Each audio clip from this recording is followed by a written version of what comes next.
A state, it will not just grow because of its economic growth. It also needs to bring various inputs to it, and various stalwarts actually take a very important role in it. And today we're going to meet one such person, Dr.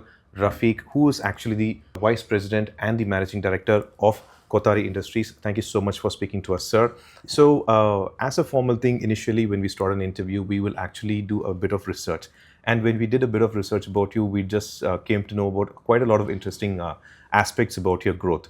So, for the audience, would you like to just give us a small introduction about yourself? Yeah.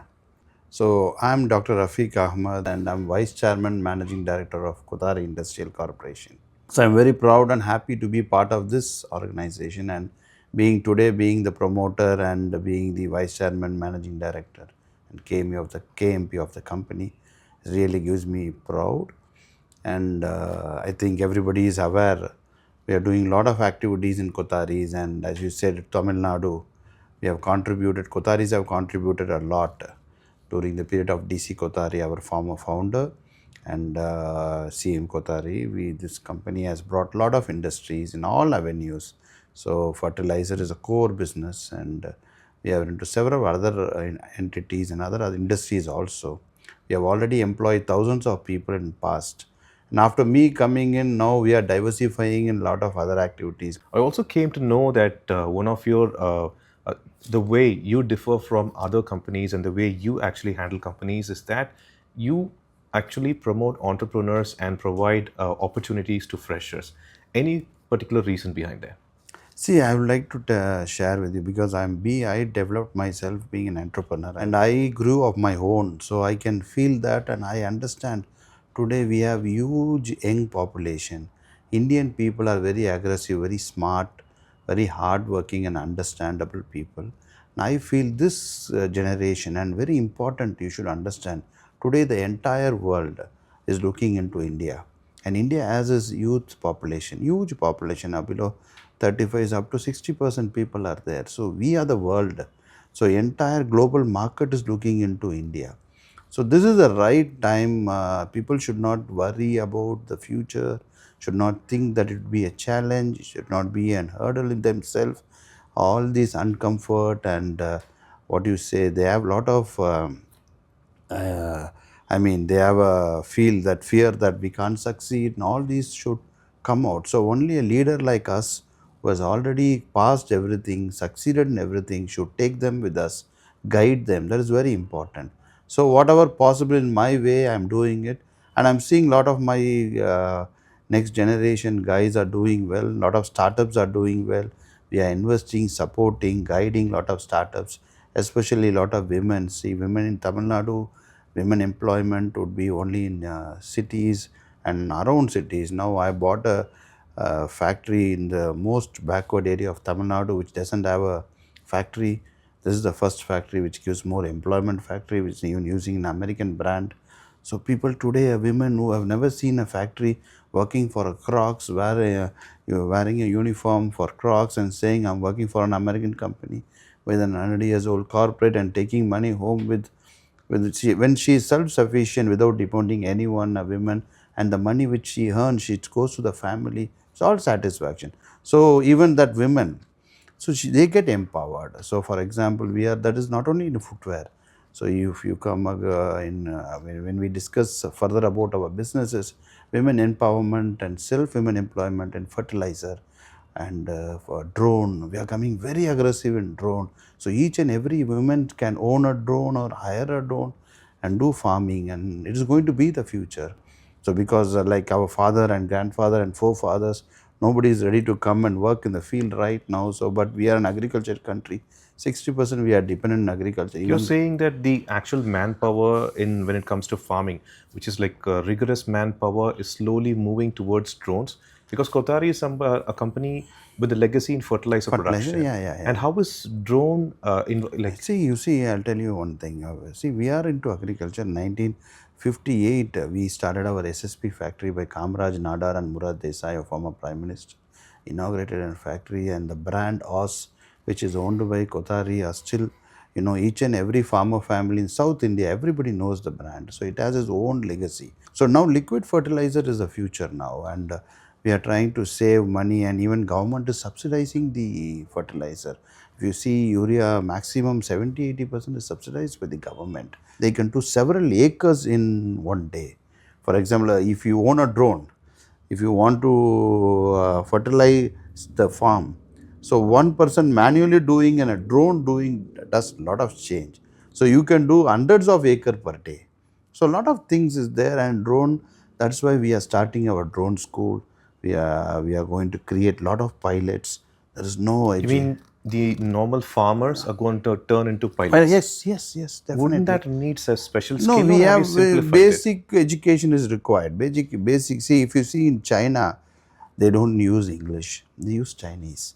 So how they are using drone? How they are farming? Recently, you also started this artificial intelligence drone, also using Tamil Yeah. Nadu police. What is No, it exactly is, happening it there? is really, I want to tell you, it's the first drone police station in India. Nobody has tried first. So this concept came and we were very much interested. And we did this as like an ambitious project, and we succeeded. How did you establish this? This actually, see, we tied up with startup. We tied up with startup guys in the young generation below 30 years. The new engineers gave me that product. So I'm not an engineering student, but we were able to incorporate that knowledge into drone, and we were able to create a drone manufacturing. Was there a challenge actually when creating an artificial intelligence Yes, drone yes, yes, for the yes. police in particular? And where is this police station? It is in Bezanagar in Chennai, in Adayar. Challenge is the first time we are trying to do a drone police station, first time in the country. When you want to do in launch something first time in the country, automatically you will not know the experiences. So it took time. And how much interest is Tamil Nadu government showing in this? It's a common. It's a good initiative by our present DGP Shankar Jiwal. Judge Shankar Jiwal sir has supported this, and his dream project is that it came true.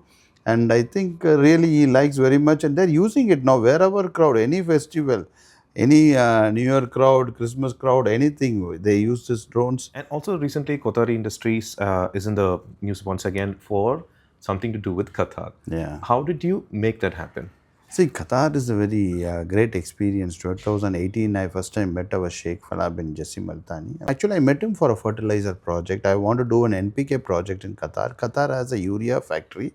During the process of urea, there is a surplus of ammonia. So, using that ammonia, Qatar has surplus ammonia. So, I thought I'll do a DAP, dioammonium phosphate, or an NPK to India, which will help us for a long time, because India was having a challenge in fertilizer purchase. The relationship built very well, and this part they had a wrong opinion about India. They felt that India, there is a lot of communal clashes, all those things. And I said, no, I'm the big model for you, sitting in front of you and doing this business.